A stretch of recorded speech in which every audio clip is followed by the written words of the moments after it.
Otra de las características de la replicación del ADN es su bidireccionalidad. El movimiento de la horquilla es bidireccional en la mayoría de los casos, es decir, a partir de un punto se sintetizan las dos cadenas en ambos sentidos.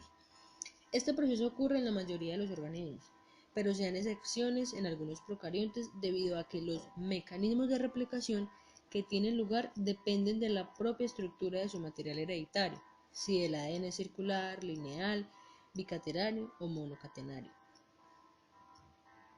Semidiscontinuo. La replicación siempre se produce en sentidos 5' a 3', siendo el extremo 3' o H libre el punto a partir del cual se produce la elongación del ADN. Esto plantea un problema y es que las cadenas tienen que crecer simultáneamente a pesar de que son antiparalelas, es decir, que cada cadena tiene el extremo 5' enfrentado con el extremo 3' de la otra cadena. Por ello, una de las cadenas debería ser sintetizada en dirección 3' a 5'.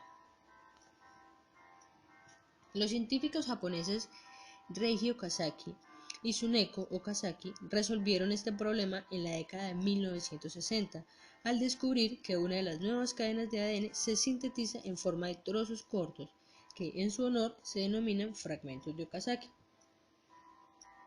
Su longitud suele variar entre 1000 y 2000 nucleótidos en las bacterias y entre 100 y 400 nucleótidos en eucariotas.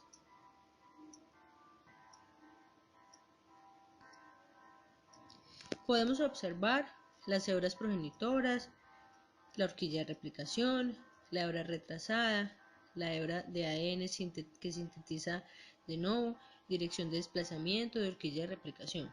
La cadena que se sintetiza en el mismo sentido que avanza la horquilla de replicación se denomina hebra adelantada, mientras que la que se sintetiza en sentido contrario al avance se denomina hebra rezagada o retrasada. El proceso general constituye en tres partes. Iniciación, que es mediante el consumo de ATP en dirección a la horquilla de replicación, es decir, en dirección 5' a 3' en la hebra rezagada y en dirección 3' a 5' en la hebra adelantada. La helicasa actúa rompiendo los puentes de hidrógeno que mantienen unida la hélice. En este proceso, después el siguiente conjunto de proteínas reclutadas son denominadas proteínas SSB. Estas proteínas son encargadas de estabilizar el ADN monocatenario generado por las acciones de las helicasas y ellas impiden que el ADN se renaturalice para que pueda servir de molde. Las topoisomerasas en este mismo proceso aquí serán las encargadas de eliminar los superenrollamientos, cortando una a una las dos cadenas de ADN. En el siguiente proceso vemos la elongación. La coenzima Pol3 cataliza la síntesis de la nueva cadena añadiendo nucleótidos sobre el molde. Esta síntesis se va direccionalmente desde cada origen, con dos horquillas de replicación que avanzan en sentido opuesto.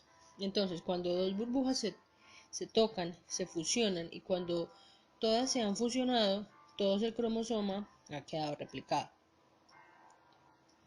Y por último tenemos la terminación.